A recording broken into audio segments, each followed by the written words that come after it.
안녕하세요. 오늘은 카카오페이의 똑똑한 펀드 4월 성적표를 소개를 드립니다. 반등을 했는데 뭔가 좀 찜찜하죠. 지금 5월 현재 기준으로 보면 기준 가격이 좀 흘러내려서 좀 불안불안하신 분이 계십니다.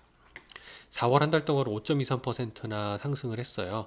얘가 투자하고 있는 5개의 요 인터넷부터 전자상거래 테마 모두 상승을 했고요. 네, 기분 좋은 상승을 좀 보여줬는데 월간 수익률로 보면 지난 2월하고 3월달 내리 2개월 연속 하락했던 거를 이제 한 번에 다 만회했다라고 볼 수 있고, 이거는 하락할 때마다 주식을 조금 더 사는, 그러니까 평소에 주식을 100% 채워놓는 게 아니고요, 분할 매수하는 전략으로 하락할 때 주식을 좀 더 사죠. 그래서 음, 주식 비중을 지난 2, 3월 달에 되게 많이 늘려놨었습니다. 그래서 이게 4월 달에 반등을 하면서 쉽게 이제 목표 전환이 되면서 이제 흔히 리밸런싱이 되었다라고 보시면 되고요. 네, 5개의 테마 모두 상승한 걸 볼 수 있고, 아직 이제 목표 전환이 안 된 2개가 지금 20% 비중까지 꽉 차 있는 전자상거래 테마하고 클라우드 테마 2개만 지금 남아 있는 것 같아요. 여기 종목에서도 좀 확인하실 수가 있습니다.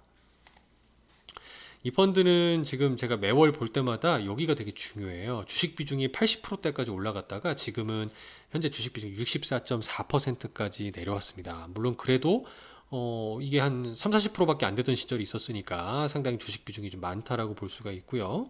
물론 100 중에 64.4니까 일반적으로 뭐 주식형이라기보다는 주식 혼합형 정도 수준의 위험 수준을 가지고 있지 않나 보고요. 뭐 그래봐야 한 2등급에서 3등급 정도, 그러니까 전체 6등급으로 나눠보면요, 그 정도 수준이지 않나라고 좀 보여집니다. 향후 운용 계획은 사실 특별히 볼 게 없어요. 여기 뭐 매번 거의 똑같은 얘기를 1년 내내 지금 써주고 있어가지고 그냥 미래 성장을 이끌어갈 4차 산업 테마다, 그러니까 길게 보란 얘기죠. 그래서 그냥 가격대별로 분할 매수 전략을 기계적으로 수행하겠다.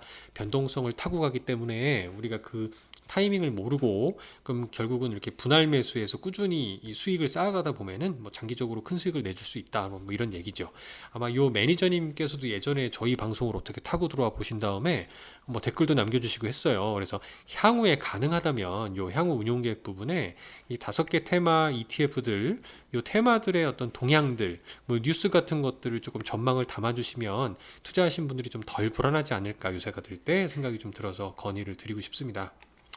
그래서 제가 찾아봤어요. 아이바이하고 아까 클라우드가 지금 전환이 안 돼서 어떤 종목들이 들어있나 이렇게 찾아보면, 일단 첫 번째 제가 좀 놀랐던 거는 전자상거래면 뭐 아마존 같은 대장주가 들어있을 줄 알았어요. 근데 대장주가 안 들어있죠. 엔터서 찾아보니까 스타일상 중소형주 비중이 좀 크게 들어있고요.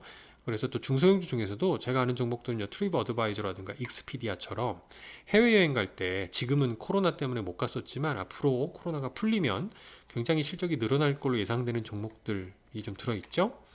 SKYY에 봐야 이제 이 클라우드 쪽에 아마존이 좀 들어 있습니다.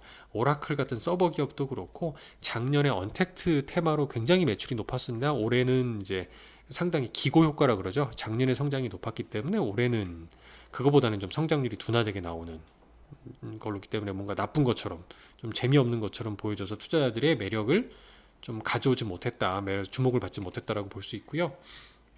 항상 조정이 나옵니다. 작년 9월달 같은 경우 제가 시간으로 계산을 해보니까 9월달부터 조정이 나와서 10, 11, 12월달 3개월 정도, 한 분기 정도면 조정이 끝났었어요. 근데 올해는 보면 2월 중순이었으니까 3, 4, 5월달 5월 중순 정도면, 그러니까 한 요 무렵 정도 되면 원래 이제 조정이 끝나야 되는 상황이 되거든요. 근데 기계적으로 될지는 잘 모르겠습니다만 작년의 일정이 일단 그랬다 볼 수 있고, 작년 대비 올해는 좀 다른 트렌드가, 이렇게 하나 천연자원이라고 제가 중간에 방송으로도 소개드렸을 거예요. 얘는 원유하고요, 광물 자원을 반반 투자하는 펀드인데, 이게 최근에 성장 주식이 금리 상승과 함께 조정이 나올 때 오히려 그럴 때 이렇게 데칼코마니 접어놓은 것처럼 막 상승을 하잖아요.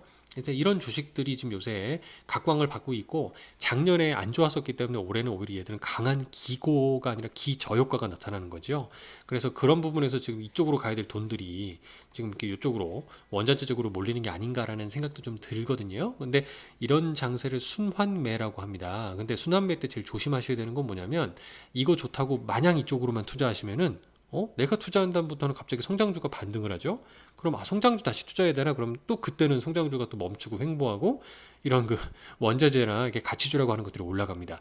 장세가 작년 대비 정말 예측하고 판단하고 전망하기가 힘든 한 해가 될 수 있어요. 그렇기 때문에 지금 있는 포지션을 함부로 꺾거나 그러시기보다는 내가 갖고 있지 않은 포지션들, 이런 광물 자원들, 흔히 또는 가치주 뭐 이런 것들 금리 상승할 때 수혜를 받을 수 있는 쪽으로도 좀 일정 부분 배분을 해주셔서 같이 보유를 해보는 것도 좋은 전략일 수 있다라는 말씀을 좀 드려보고 성공 투자 부디 하셨으면 좋겠습니다. 감사합니다.